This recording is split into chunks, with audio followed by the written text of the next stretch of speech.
Hi friends, this is సిరి. ఈరోజు ఎంతో ఇష్టంగా తినే పిల్లలు పొంగల్ని ఎలా చేయాలనేది ఈ వీడియోలో చూపిస్తాను. అంతకంటే ముందు లైక్, షేర్, సబ్స్క్రైబ్.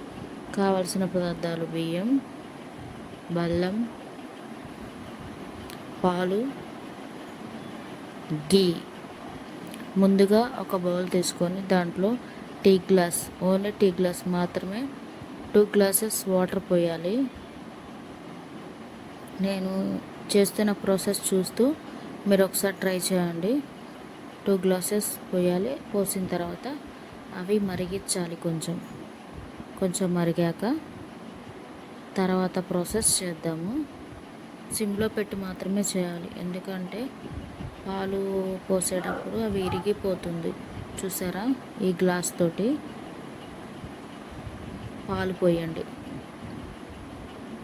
నేను ఫస్ట్ టైం చేస్తున్నాను పొంగలి. అది మా అమ్మ సహాయం తీసుకొని చేస్తున్నాను, మీకు చూపిస్తున్నాను చూడండి. తర్వాత ఉడకబెట్టిన అన్నం, చిన్నపిల్లలు కదా వాళ్ళంటే ఉడకబెట్టిందంటే సరిగా కుక్ అవ్వకుండా అలా ఉండిద్ది, కాబట్టి కొంచెం ఉడకబెట్టండి పక్కన. నేను అలా ఉడకబెట్టి ఆ పాలు ఉడుకుతున్నప్పుడే రైస్ వేసాను, ఎందుకంటే ఆ పాలు రైస్ మంచిగా కుక్ అవుతాయి. నెక్స్ట్ 2 స్పూన్స్ బెల్లం వేసాను. నేను అది ఉడుకుతున్న రైస్లోనే బెల్లం వేసేసాను.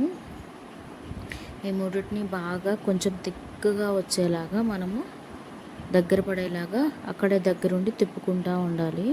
బెల్లం ఉండలు లేకుండా అక్కడక్కడ ఉండకుండా కొంచెం అటు ఇటు కదిలిస్తూ ఉండాలి. బాగా మరిగించాలన్నమాట పాలు, బెల్లం, రైస్. చూడండి, అట్లా కలిసిపోతుంది అన్నమాట. నేను చూపించిన విధానంగా చూడండి. 3 కలిసిపోయాయి. బెల్లం అనేది మీకు ఎక్కడ కనపడట్లేదు, చూసారా, బాగా కలిసిపోయింది. సో అది బాగా దగ్గర పడేలాగా అక్కడే సిమ్లో పెట్టుకొని ఉడికించుకోవాలి. ఆఫ్టర్ బాగా థిక్గా అవుతుంది, చూసారా, ఈ విధంగా థిక్గా అవుతుంది పొంగలి అయినప్పుడు. నేను డ్రై ఫ్రూట్స్ అనేది వేయలేదు, ఎందుకు అంటే మా బాబుకి ముందే డ్రై ఫ్రూట్స్ పెట్టాను, అందుకని మళ్ళీ ఇప్పుడు దీంట్లో ఎందుకని జస్ట్ నార్మల్గా పాలతోటే చూపించాను. మీరు డ్రై ఫ్రూట్స్ కావాలంటే డ్రై ఫ్రూట్స్ యాడ్ చేసుకోవచ్చు. దాని సర్వింగ్ బౌల్లో చూసుకొని దానిపైన గీ వేసి పెడితే పిల్లలు ఇష్టంగా తింటారు. మీ ఇష్టం.